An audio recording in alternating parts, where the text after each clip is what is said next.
Mazendo podcast. Mi naitwa Jumoja, mzalendo wa Afrika Mashariki. Today I want to talk about Kenya.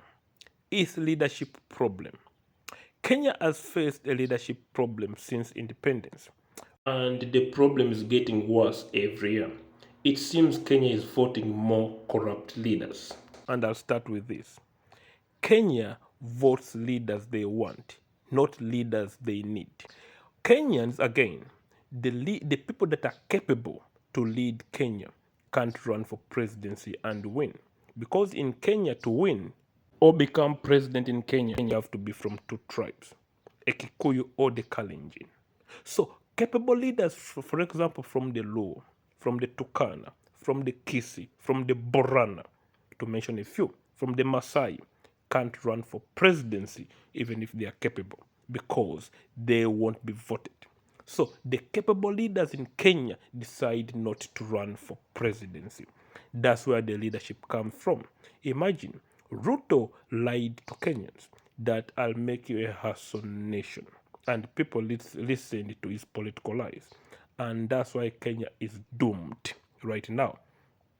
That's why you see Kenya's leadership problem is causing Kenya to lose its economic hegemony in East Africa slowly by slowly. Let me explain how Kenya is losing its economic hegemony. Right now, Uganda decided to use the pipe to avoid Kenya using the pipeline. They avoided using Kenya for their pipeline. Instead, they chose Tanzania because Tanzania is more stable. In Kenya, there are many reasons, like the British took military base in Kenya also avoided Uganda because the British can easily damage that pipeline and they use an excuse of Al-Shabaab.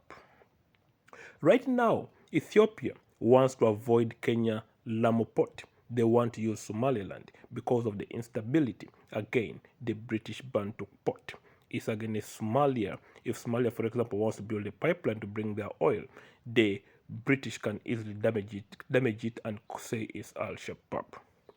Southern Sudan right now, it wanted to use Lamu port, but right now they're optioning to use South Sudanese port over Kenya again. Burundi wants to avoid reliance on Kenya's Mombasa port. Now Burundi is going to be using more the Dar es Salaam port. Same to Rwanda. And Uganda too wants to stop over reliance on Kenya because Kenya, their leaders are not understanding enough or now to remain a political influential country in East Africa. They are more concerned about ukabila and puppetism pleasing the West. Kenya right now, Ruto is the most traveling president all over the world, not just in Africa. The late President John Pombe Magufuli never traveled out of Tanzania, apart from East African countries and a few African countries. He never went to Europe. Ruto, but Magufuli brought more investment in Tanzania than Ruto, who is traveling around. Ruto is not bringing no investment in Kenya, but is wasting Kenya's tax money more than any other president right now in history of Kenya. Kenya leadership problem starts from the beginning of Ukabila nation, Kenya as I call it, because of Jomo Kenyatta. The Ukabila, it didn't bring people together. That's why you see Kenyan leaders are not celebrated like Tanzanian leaders. In Kenya, leaders go into politics to make a living and make wealth. That's why you see an MP, a member of parliament in Kenya, will have a house better than a Tanzanian president. Again, a Kenyan member of parliament has more riches and bigger houses and cars more than a Tanzanian president. In Kenya, politics is a show off. I can mention many people. In Kenya, politics is a show off. Babo Owinos.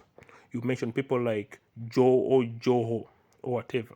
In Tanzania, politics is a service of the people. Those are the few differences. Politics has to be a service, not a show off. People think, in Kenya, leaders are showing off how many cars I have. In Tanzania, leaders are showing off BRT system. The Tanzanian system, for example, works more for the ordinary wananchi citizens compared to Kenya. That's why Tanzania decided to build a BRT system that is cheaper to be used by any citizen in the country. Whereas in Kenya, they decided to use a Nairobi expressway that is expensive, only used by the rich, not a local wananchi.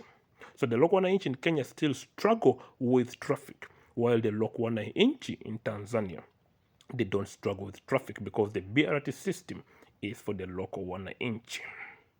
I can mention many other reasons, but I'll leave it to this. If you have any reason, watch a comment,